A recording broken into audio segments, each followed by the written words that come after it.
We are not alone. You are watching Contact TV with your hosts, Leslie Mitchell-Clark and Wes Roberts, exploring ufology, metaphysics, and beyond with the world's foremost experts.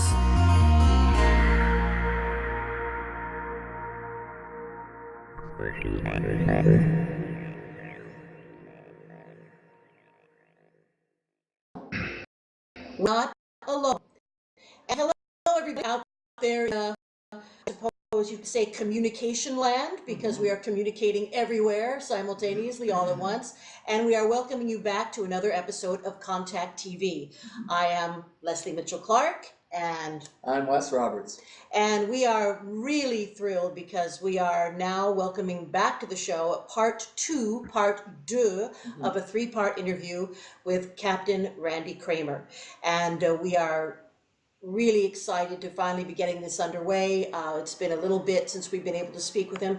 Randy Cramer is, as you may know if you do watch our show or listen to our show regularly, he has been a participant in the Parallel Space Program. He was part of the Mars Defense Force, the Lunar Defense Force, and he has a fascinating dearth of information that we've been working our way through. And he also is an educator. He has developed a program called Psionics. We're going to touch on that a little bit. And before we get any further along the way, I just want to say hello to Randy Cramer. Randy, how are you doing? I'm good. How you doing? Excellent, excellent. Very well. And, we have a few things to talk about today that we have not covered in either interviews that we've done with you, either in our radio show or the new format.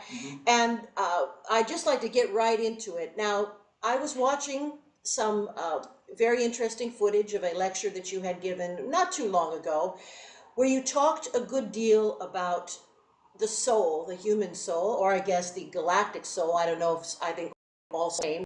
We talk about as well. The fact that the soul is really contained within a type of quantum fluid. And when you first arrived on your assignments abroad, shall we say, you arrived with a certain amount of cloned material or bodies, and you did go into it a little bit where you said that if injuries had been traumatic enough and a complete clone is needed, then somehow that quantum fluid can be extracted from the original human form and somehow injected or transferred into the new cloned body. Could you tell us a little bit about that? Not much, to be honest, unfortunately, because it's a technology to which there's a lot of secrecy around. And when you're going through the process, you're not conscious. It's like being wheeled into an operating room, and the procedure and all this, and everybody in your wheel. I mean, there's very, very little conscious memory, just sort of now, because you are having the medical experience of your soul being moved from one place to another. You can access higher memory to sort of try and understand the experience, which I've attempted to do. And all I can really say is that it doesn't give me much more enlightenment other than what I've heard other people say, which is your soul, however we want to define this, other than to say that there is like this strain of science that has been developed, not just because we say so or because our scientists are so smart, but because enough extraterrestrials said again and again, no, this is a thing. This is a whole area of science that you need to understand, is like having, measurable traits and quantifiable traits and relationship traits between forces and so forth. Like, it's science, like all your other things you got to understand that way. So because extraterrestrials came, in these conversations, made it quite clear that this was scientific, factual data that we needed to process and understand. That's why it's science, not because we say so, but because everybody in the universe says so.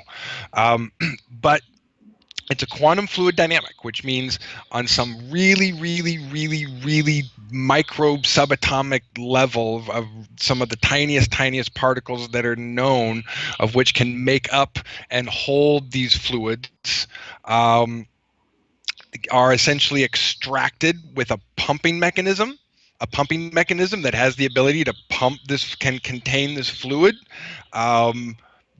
Like what special materials and or field apparatus you need for that, I'm only guess because I'm not an engineer or a scientist of that, but I'm assuming there's some special materials and field energetics that you have to do to be able to move that, quantum fluid energetic to pump it from one source to another. People, mystics and metaphysics have talked about access points like behind at the top of the neck and sort of at the base of the spine. Those seem to also be access points where you're drawn in and pumped back out. So there seems to be some scientific validity to that as well, not just a metaphysical notion. But beyond that, I can't be too specific because I don't know much more of the science other than they are able to pump it out. I use the sort of giant sucking syringe motion, but I don't think it works like that. There's a pump, that's working, boom, boom, boom, boom, boom, drawing it out over time into a container, and they are able to hold it in this container and transport that container, put that container on a shelf somewhere, store that container, put it on a ship it somewhere else. I mean, which just brings into a whole other set of questions, really, on what that means or the ramifications of what that could mean if you can just extract something, put it in a jar effectively, and take it somewhere, put it. We like to we behave with some rules to that. We like to think that other people have taught us to behave with some rules about that. But does that mean that everyone who has the technology uses or obeys the rules? No. And so are you subjecting yourself to some karmic danger by not obeying the rules? Yeah. And can that all blow back in our faces and hurt us all? Yeah. But I can't answer for like everybody's use of that technology. So all I can say is that, yeah, they're able to draw it out and put it back in. And if it's a clone of you, you will adapt and assimilate very quickly because as far as you're concerned, everything's the same. Even though it's, a copy, it's the same. So as far as your feel, was it this eyebrow? It was that side. Now it's this side. Well, wait, I had it over on this side. Now it's on this side. I was something pain. I would look in the mirror and sometimes spend an hour just like looking at my freaking face, trying to figure out what was slightly different, but almost completely the same. But as far as how you feel on the rest of your body, it's just it's insignificant. But there's also the ability to put beings into other bodies, extraterrestrial bodies, to put extraterrestrial souls into human bodies. So, I mean, there isn't, at that point, you're not just talking about somebody who's like possessing someone or even like someone who has a psionic consciousness who's like, trying to walk in or cohabitate with someone. You're talking about literally pumping someone's soul out of their body, putting it in a container, and then taking someone else's soul from another container and pumping it back in. And then that soul is now in that body as if it were its own, but not. And we probably have some people walking around with extraterrestrial souls inside their bodies. That's something to consider when we think about that. I mean, sometimes people just want to say that they're just shape-shifting. Are they? Or that they're being mind controlled? Are they? Maybe in some cases they just took a soul, extracted it, and pumped another one in. Well, just one. It becomes one of the thing on the list of possibilities. When you're wondering like, how is someone not themselves? Just becomes one more thing on the list of possibilities. Yeah. Do you think, Randy, that that all souls are really, the same, bit of creative force, whether it's an alien body, whether it's a human body? I mean, certainly in the area of past life regression or interlife regression, which, as you know, I work in as a hypnotherapist, it's very common for people to travel to the so-called afterlife and have encounters with councils, full of beings of wide varieties. It seems as if souls are really maybe all the same. What do you think about that? Well, according to the scientists, according to the intergalactic and our own scientists, they're actually more divided up into what we consider wells. So the the primary well of souls that participates in reincarnation on planet Earth and surrounding environments, let's say, what we would call. And so that well is managed by other interdimensional beings or higher beings who help manage that well on another level. So as people are dying and being born, there's a whole process of, well, how did that go? No, not very well this time. Okay, let's try for another plan and see if we can do it better. I mean, there's just that there is an organizational level there. People have experienced it, but as we seem to understand it, the way in which that is, and I know people don't believe me sometimes when I say this, the way in which the metaphysical supernatural universe is managed by the bureaucracy of it is into compartments, and it's not just one big thing. It is one big thing, but it's one big thing that's all compartmentalized. Now you can transfer from well to well, right? So it's not you're locked into a well necessarily. There are relationships with that well. There are the field. People talk about field that's keep people from being reborn or reincarnated or escaping. Nah, it's a net that if you're not smart enough, you might not be able to get around, but it's not impenetrable. So, there's still ways to come in and out of the well and come in and out through a net, but ways to also confuse and or trap and or at least confuse for a period of time or trap for a period of time souls within a matrix of some kind. Again, it's science. There's different rules that can apply that are both operationally good and people trying to fuck with it, because there's always some asshole somewhere trying to fuck with something. I hate to just say it, but corrupted light just makes assholes everywhere trying to fuck with shit. Yeah. I don't know how else to say it. Yeah, it's true. It's so Yeah. human nature is really galactic nature. I mean, it's we're not alone in the fact that we have a wide range of people with various agendas, various platforms, hopefully moving towards some kind of enlightenment. One hopes. When you were No. In fact, I that is as much as above, so below as you could possibly think of it. It is just as bureaucratic sometimes, just as backlogged sometimes, just as confusing sometimes, and just as much greedy bastards and assholes trying to fuck with shit because they're dicks. I don't know what else to say about what corrupted light turns people into. It just turns them into greedy dicks, and they just fuck with shit. So instead of having people running things smoothly so we can all sort of be happy and healthy and functional, people got to come in and monkey wrench it, and that just means that there's more work to be done. So then there has to be navigation, policing, and people who are trying to sort that process out. And then that's how you get into whole organizational metaphysical structures, to deal with that and to fight and to it gets so complicated. That's how you have this super complicated metaphysical supernatural network that interacts with the other dimensional sort of birthing realms that we're birthed into and that we live into, sort of experience life and different vibrational realities before we go back to sort of metaphysical mathematical energetics, because different realities are in some cases are really, really, really different. But it seems to be contained in wells. Sorry to come back to the question. And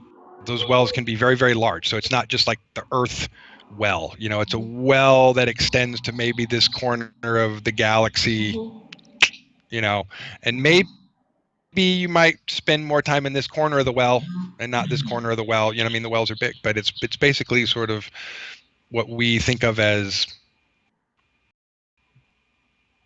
bureaucratically confined to wells, that there's free moving borders based on need and function. You're able to make a free will choice and go, I just want to go to the other end of the universe this time, and guides will be all right, and you have the option to just head off to some other end of the universe, to some other well, and go, I'm going to try here now. And all right, I mean, that may or may not be a good choice for your soul to do that in the long run, but it's your choice. If you want to just leave everything behind here and go start over somewhere else, that is an option. Yeah. Might not be a good option. I'm not advising anybody to do it necessarily, but if you really feel like it ain't working for you here, you could just go somewhere else and try it there too. You can move, but it takes some consciousness to do that when you're there. Yeah. And most of us most of us really, when we're in our light state, are persistent. We want to keep trying and getting right that we have able to get Indeed. right. And of We're course actually I would than we do when we're assume, alive. oh, excuse me, Randy, I didn't mean to interrupt you. I was just going to Oh say no, that I was the end of my sentence. Okay.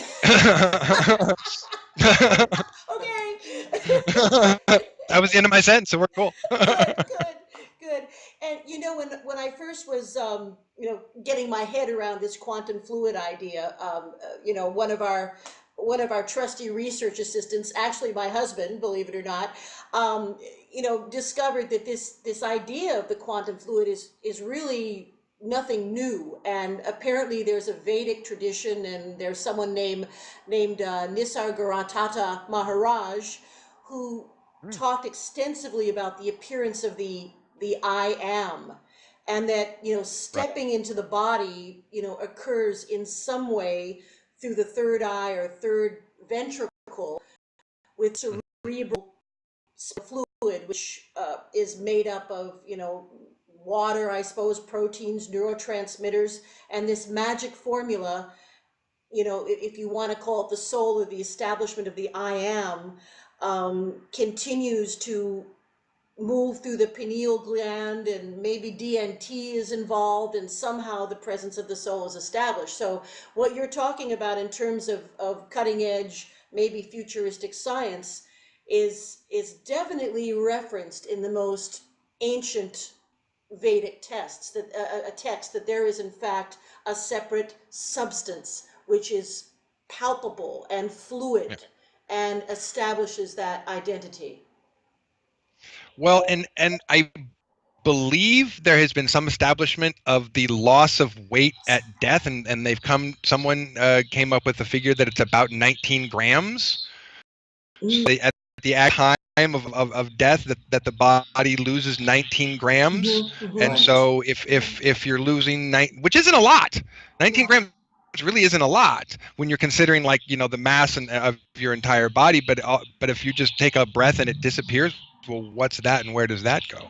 So there's some suggestion that fluid has a actual weight to it for being in its massive size, actually, that it is, to be actually 19 grams of some kind of actual dimensional mass makes sense. Yeah. Maybe that's not the actual number, maybe, because instrumentation and all, but there has to be a measurable loss of weight, at the moment of your last breath and your last heartbeat. Where's that? That's true. That's true. I just wanted to, we have so many questions, it's like the ongoing show here, but I just wanted to see this quantum, speaking about immortality. Well, in the sense that the quantum fluid itself doesn't age.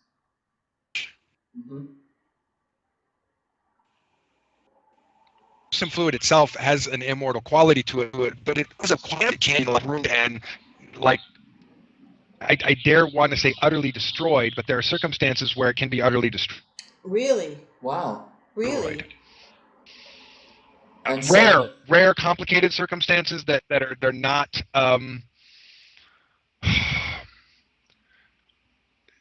There's one circumstance that I've been told of which the deployment of it, that it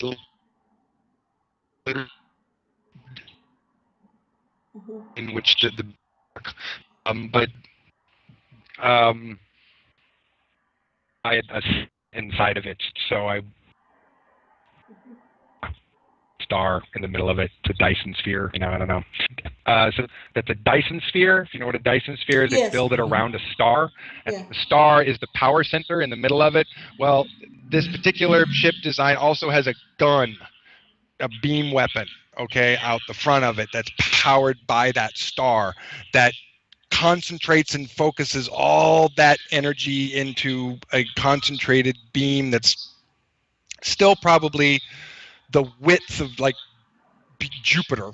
When I say a concentrated beam, here's the sun, here's Jupiter, it concentrates this beam, like not just like a magnifying glass, like a series of magnifying glasses, but a series of things that swirl and amplify and do this focus, all this solar energy into this beam that fires off into space and can evaporate entire star systems and solar systems, and it was devised for things that are of corrupted light of a size and scope of which are more terrifying to even speak or think of, but these weapons were used to destroy them. And one of the effects that they found out that the intensity of this beam actually vaporized most soul matter, and it was often found floating about in bits and pieces. So it's the only thing that they've ever seen, like taking the power of sun and concentrating it, a billion times into a beam, is the one thing that could just like rip a soul into shreds. But nothing else seems to be able to like absolutely, utterly destroy them. But you can sure poke holes in them all day long. Yeah. Okay. You can poke in them all day long, and that's destructive enough, as it turns out. But Yeah. Okay. Thank you for that. Thank you, Randy. yeah. Randy, are there, when talking about the secret parallel space programs, and I suppose we'll talk about Earth, Terra, and the stuff that we're doing here with the world governments, are there three that operate independently, or are there more? How many of these sort of military operations are coexisting and interacting with each other? Yeah, that's the problem, right? Trying to answer that. So let me answer it this way. You go back to the beginning of compartmentalization, which is we need to spread out these pieces and these bits of information and let different departments work on them. But what that turned into very, very quickly was each and every department deciding, well, we need all of these pieces put together so we know what's going on and we can build our own ships and we can, be self-determined. And so as all of this group started to become self-determined and spy, most of the spying we were doing during the Cold War was on ourselves. To be honest with you, most of the spying we were doing on the Cold War was different agencies spying on different agencies, trying to get their UFO ET technology for themselves. We had the most information and technology. So we were spying on ourselves, trying to get the information from ourselves more than we were trying to get anything from anybody else. Yeah, put that in your noggin and kind of put around a little. Because we were cooperating with the Russians and spying on each other, and it was all just to get the ET and the crashed air spaceship information technology. So as each department got enough information to build a ship, well, then you got to train a few pilots, and then you got to build some more ships, and then before you know it, you've got an Air Corps or a Space Corps developing, that starts with 2 dozen guys, right, and 5 ships, and you build from there. And so everybody has built from there. If they had the ability to, they did. So the Army has a covert program, the Marine has a covert program, the Air Force has a covert program. The Navy's got a covert. Well, the Navy's covert program is more overt than anybody else's program, because you can look up Naval Space Command, and they have an office, and look up the he's on the minimal amount of information on the internet about Naval Space Command, but they're stuck.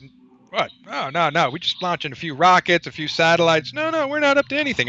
They're still pretending they're this very, very tiny, tiny organization, but they're self-admitted. You can look them up. You can look up. There is people still, who should know stuff. We're not even talking about covert. And I say, no, look up, like Google Naval Space Command. There's an office in Washington D.C. There's a, what this last year, the year before, I can't remember because time bleeds into my brain so much, but it wasn't too long ago they got a new head of Naval Space Command, and they put this new guy in charge, and there was a little article about it on their website, and it's this very tucked in the back kind of thing, and it's no, we have this really tiny little office and it's nothing, but there's a Naval Space Command. They admit it. They got their little emblem and everything. I mean, there's an office, got a command answer, right? They've admitted that much. Air Force admits they have a space command, but they say, no, we just launch rockets, but we don't tell you what we're doing.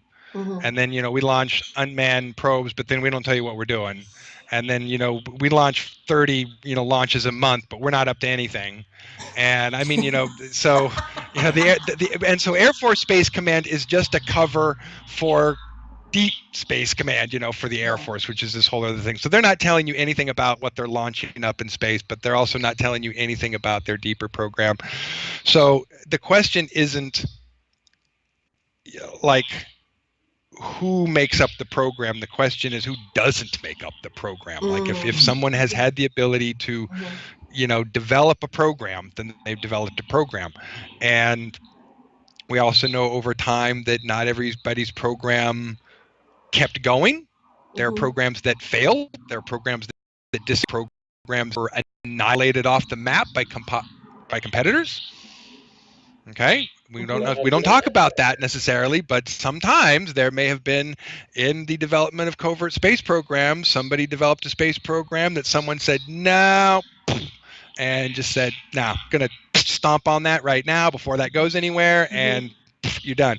Or they made a mistake and decided on some sort of new engine design that turned into some kind of catastrophic wormhole that sucked them across the universe, and they're gone. That doesn't go in the history books, but that happened. So so there's all kinds of these little stories that just happened in the process. So some of these programs didn't make it, and so over time they started cooperating more, and the programs through the UN and so forth to kind of get cohesion among different programs to create other that became separate programs that were drawing material and personnel from these lower tier programs. And so you just kind of have this brain drain, technician drain, talent drain up this chain, into these more and more covert programs. And so we do have some of the best and brightest there, but that also means that we've had some of the best and brightest taken from the other tiers, which means we have some of the less best and brightest sometimes now working in these lower tiers. And this is a problem. Yeah. This has become a problem. And I still point out the case that was not too long ago and we're still having this problem for anyone who's not paying attention. We have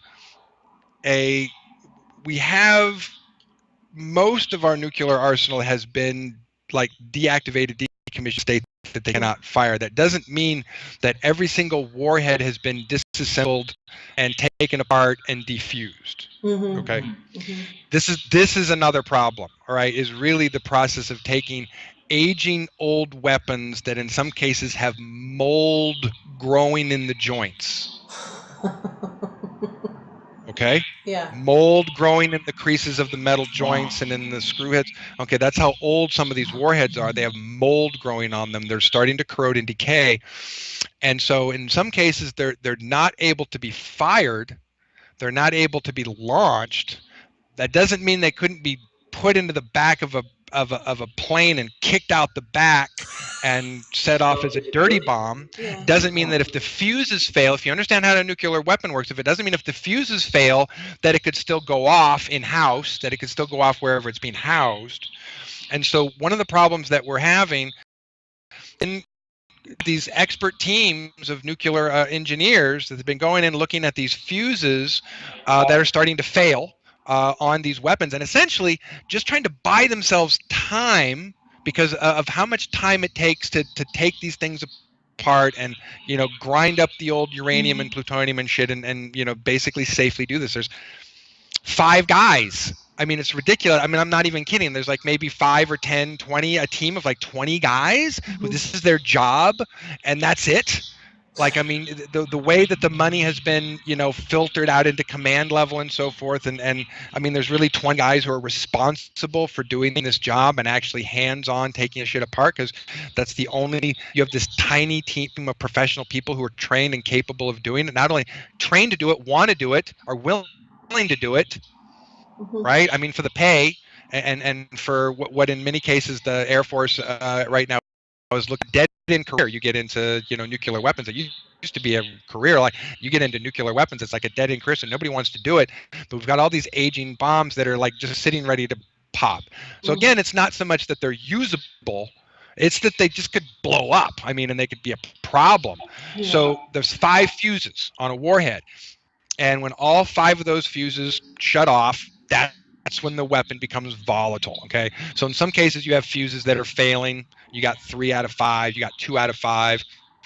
So these engineers sat down and were like, okay, it is our job just to buy us time. We want to replace the fuses. So they sat down with the goal of looking at these fuses, trying to understand how they were built by engineers 3, 4 decades ago, or whatever it was, back in the 60s. I can't even count now. And how to replace them, just how to build new ones and replace them, because they couldn't find any paperwork or anybody alive to tell them about it. They had a top team of engineers. They spent like a year on it and like $7 million. And at the end of their time trying to figure this out, they said, we need more money and we need more time. We can't figure it out, because as it turns out, these engineers were smarter than we are, and they knew how to build stuff better than we do, and they made these things smarter and more complicated than we've been able to figure out. We need more time and more money. Oh boy. Wow. It happened. Yeah. That happened.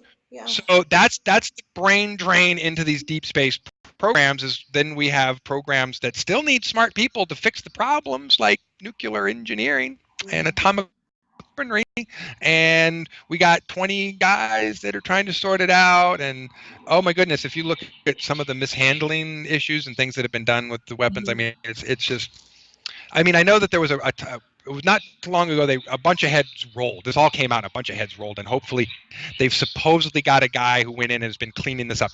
Has he? I don't know.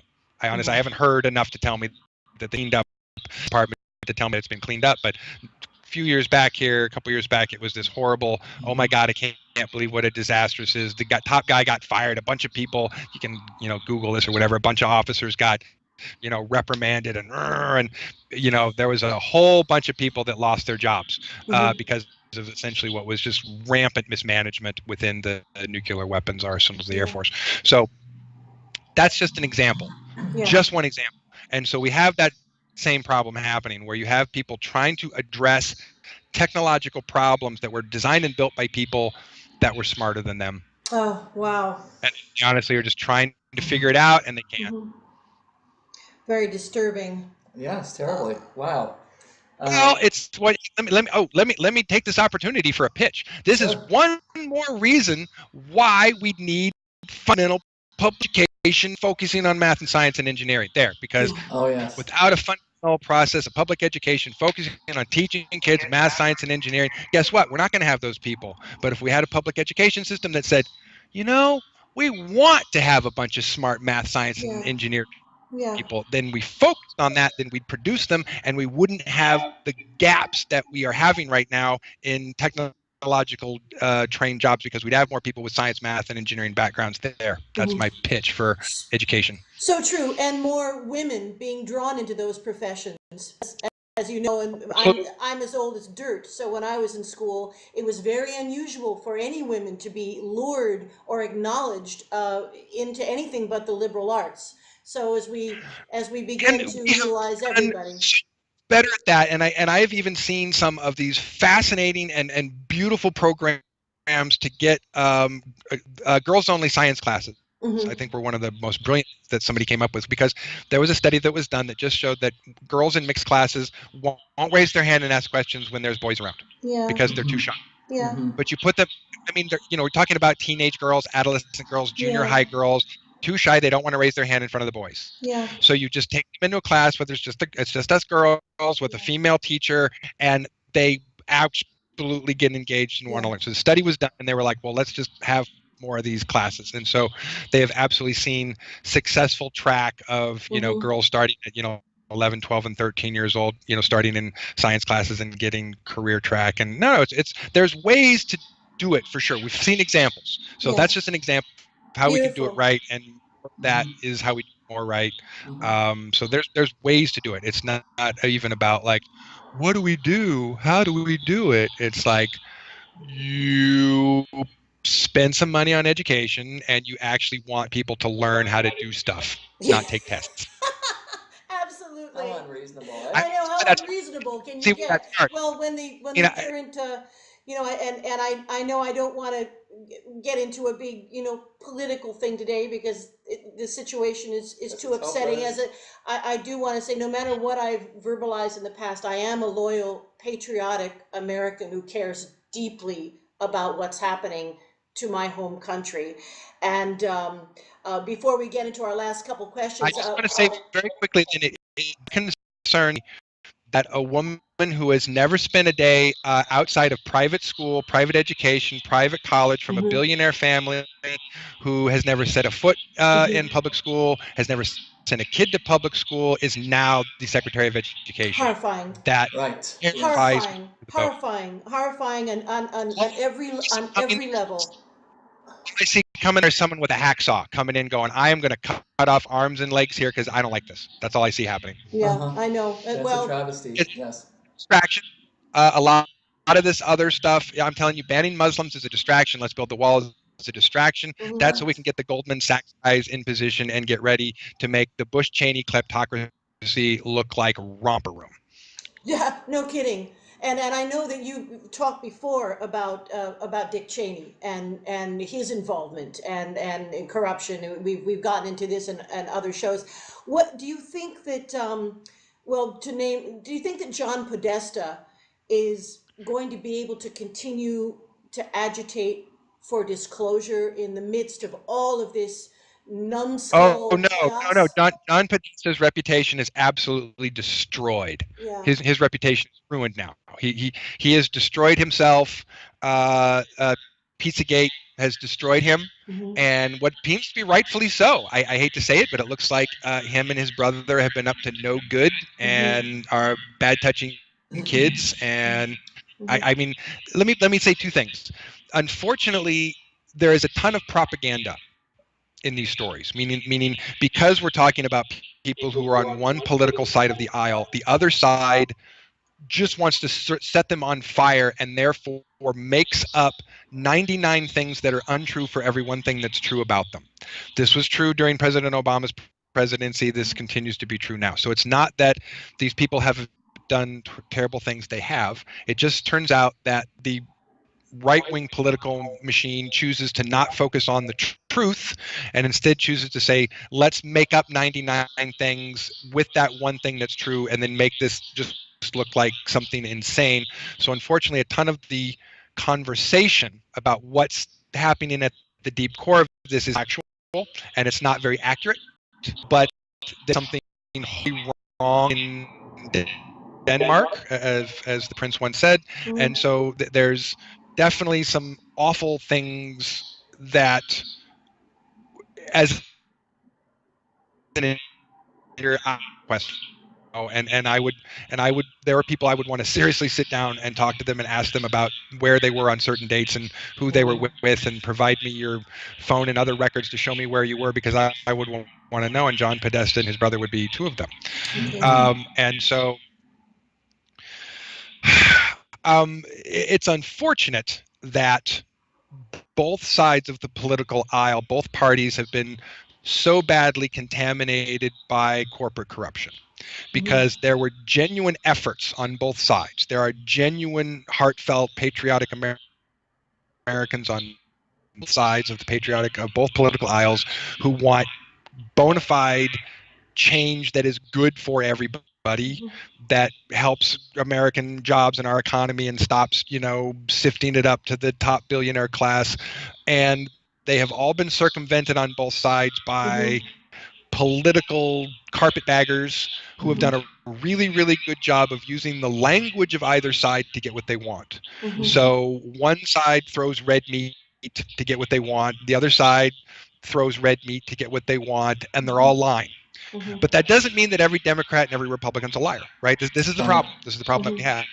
I know many, many good politicians. I'm going to call them that, politicians, men who have statesmen's positions, who are both Democrats and Republicans, who I respect.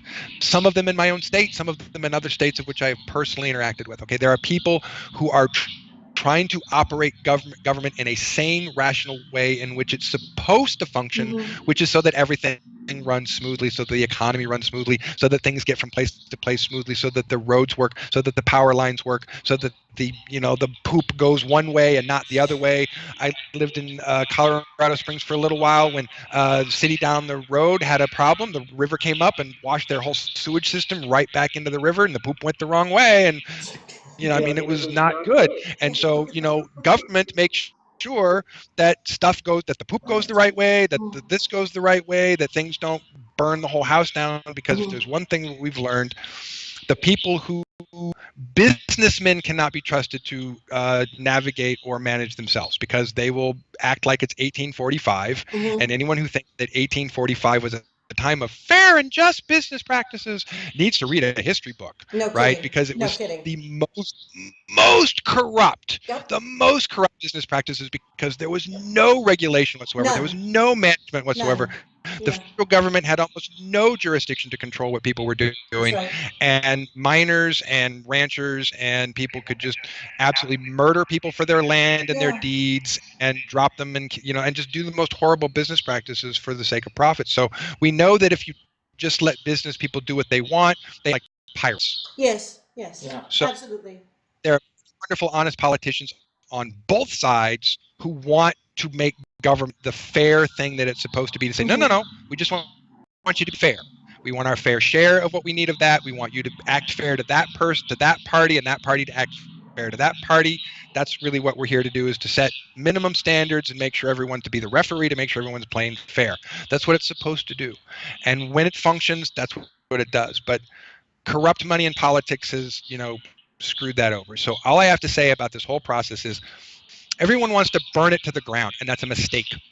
It has to still be repaired. It still has to be fixed. And whether that can still be done from within these parties at this point, or whether there really has to be fundamental conversation about the creation of third parties, which there's very, very serious conversation about that right now, and by people who were working in the Bernie Sanders campaign and bringing Bernie into the third party, and he seems ready to do it, to be honest with you. He seems about fed up how he got treated in the primary to do it. So we'll see. I Anyway, would that's have my to rant. interject that here in Canada, we have a really successful multiple party system, three very solid parties. And from that span the spectrum of the fiscally punitive and prudent Tories, as we say, and to all the way to the Bernie Sanders NDP party, and I would also have to say that the parliamentary system, I feel, is superior to the more recent version that the United States adopted, because we can, once a government stops, without getting into a heavy trip, once a government stops being functional, then a change happens. And absolutely, set up a bicameral majority minority system, which has been so bipolar. It's just been so bipolar. Good word for that. Having a parliamentary coalition process, I think, is way more fair, where you have people elected from 3 to 9 different parties, and people just have to say, okay, we have to work together now. It's not just about us and them, which I'm just going to say this because it needs to be said. There are those people who want that division because they want civil war to happen. I'm going to say it. Okay, there are people who want armed conflict of one side and the other in this country. They want us shooting at each other with bullets and bombs. They want open civil war. They want that. Keep that in mind. As the flames get fanned, that there are people who want that to happen, which is why we should try very, very, very hard to make sure that we don't walk down a path of it's just us and them, and we have to fight it out once again, because it will just be an even more bloody bloodshed than the last Civil War. So we really just don't need that at this point. But there are people who absolutely want to do that. That is their stated goal. Couldn't agree more, Randy. We have a couple of last questions here, and these come from one of our viewers, and they're both pretty good. Wes, carry on. So we have some viewers who are very ardent. Let me use that term. And I got a few of those hands, and they want to be heard, and they know that we can ask questions sometimes. Not that you're going to answer them, but we'll ask you, and we'll find out. This particular viewer was interested in the Radiant Guardian program and wanted to know more about it if possible. How much civilian, how much military, what's the chain of command? Can you speak about that? Not really. Okay. I mean, there's not much that I mean, I don't have a lot of restrictions on what I can or cannot say, but that definitely falls into a category of like classified information, because we're talking about like explaining the operational sort of procedures of a military operational system, which still has to deal with security concerns. Understood. And so, but what I can say is those are also numbers that I don't necessarily have at my fingertips. I mean, that's something that maybe I would have to go asking for and looking up, that if I wanted like those kind of figures, it's not something that would be at my fingertips, because it would just be that's a very specific kind of, higher command level information that a certain number of generals or admirals might end up with a piece of paper on their list that lets them know that, but plenty of other officer levels that you're just not going to have handed to you someday a piece of paper that lets you know how big the fleet is. There's always been some mystery to those of us serving down the chain of command on how big the fleet actually is, how many ships are actually in the fleet, where they're all deployed, what they're doing. In fact, there was so much mystery when I was a pilot, as far as what we were doing. I mean, as far what we were doing was very basic.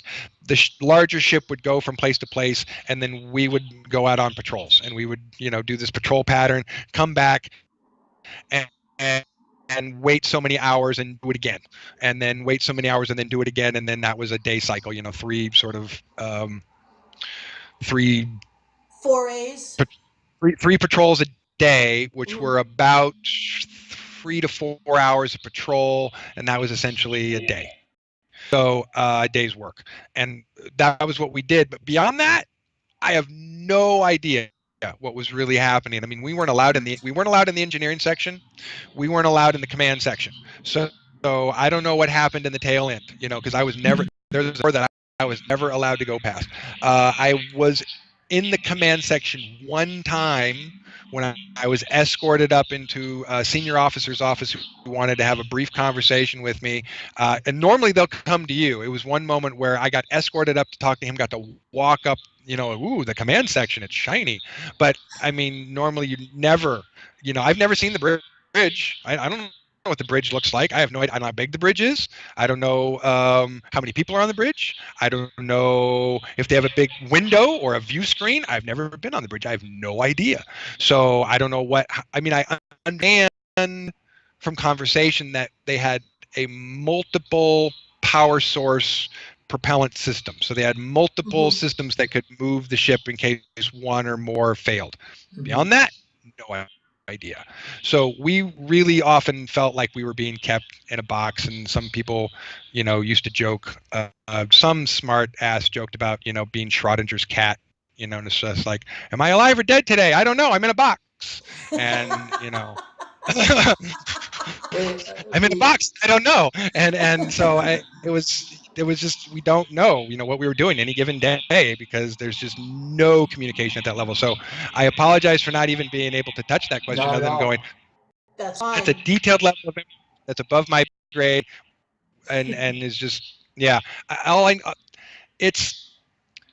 I mean, I can say that the fleet itself is probably almost a 90% military organization. I mean, it has very little civilian personnel working in the organization. They would mostly be their diplomatic personnel are almost 100% military personnel.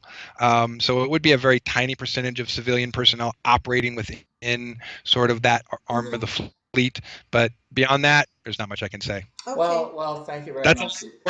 You touched sorry. down on it, and I'm sure our viewer will appreciate that. Thank you for that. Indeed. And one last question, Randy.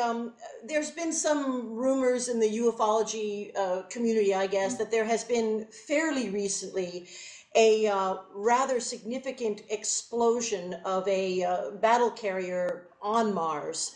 And whether or not this has happened, I don't know if you can confirm or deny, but is there anything you can update us with about what's actually going on right at the moment with the Mars Defense Force? Well,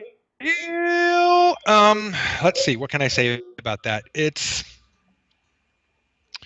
We know that the uprising is ongoing. We know that the larger apparatus of the MCC and the ICC operations on Mars have been disrupted. They are not functioning at 100%. They are functioning at below 50%. I couldn't say any specifically how below 50%, but we have on good authority and good intelligence that all all factories, energy production, everything is at least below 50% operational capacity at this time, which lets us know that it's still in the middle of a lot of upheaval. That we don't. There's no winners or losers still. There is division of territory that is not budging much at the moment. I would suggest in the maps that I've looked at would suggest to me that the way in which they have divided up their territories, their claimed territories for this particular conflict, which will almost have to break down into, we can break them down into fully protected fortresses, because these are not open air facilities. These are all facilities that are essentially concretized underground or within something, so they can all be sort of seen as individual fortresses which occupy a certain number of personnel, material, food, water, access to food, water, etc. We know that access to water is a big deal on Mars. We've learned that access to water is a huge big deal. There's not enough water to go around to everyone.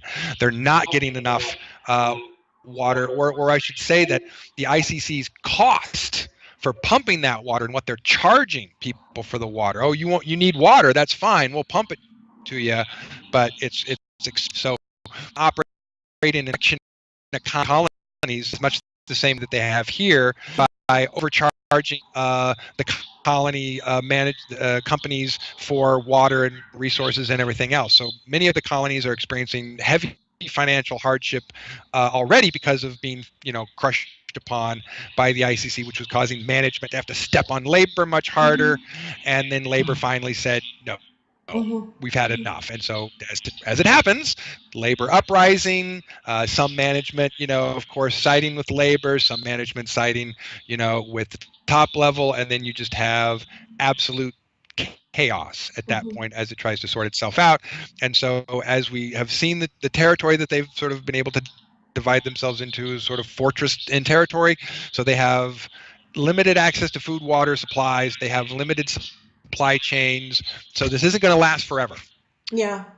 Right. Wars of attrition, are decided based on who runs out of food bullets first, but usually meals first. Yeah. So this is an ongoing conflict in which attrition will eventually decide how it's going to work out. But there's not much more we can say about that other than everything's still operating at below capacity, and we don't have any word on who's in charge.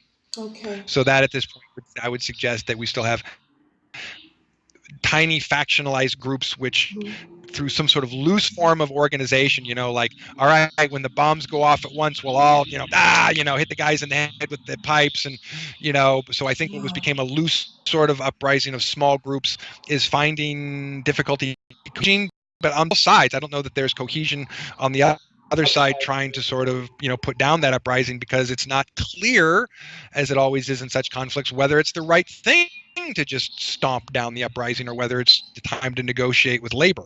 And so as many people on the other side are saying, okay, hey, maybe it's time to negotiate with labor.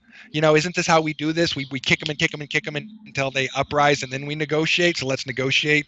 And some people are like, nah, stomp them in the ground. And it's like they're coming up against the very real thing. Like, dude, we need these laborers. Like, we can't get the job done without labor. Even if we have some of these people who we're basically treating like slaves, but if we don't have them, we can't make this money. And so maybe what has to happen is they have to really put more pressure up the chain on the ICC to be like, dude, you're breaking our backs, at this, $20 a gallon stuff, for water. I don't know what that's, I'm making that up. I have no idea, but it's something high.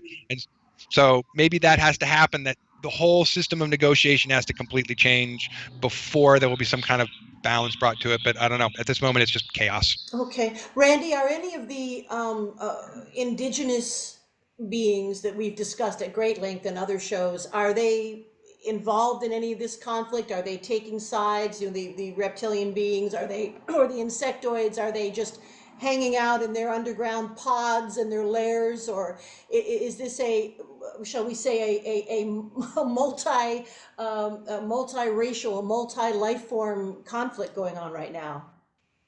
That I'm going to have to say no comment to. Okay, all right. And we're getting to the point of winding down the show anyway, so. Randy, I just want to say that here in Canada today, it's Family Day, and we want to thank you for being, part of our family, and Yes. We wish you just every wonderful happiness and all the wonderful things that are happening in your life right now. And we want to thank you once again for joining us, being so honest, being so candid, and like that.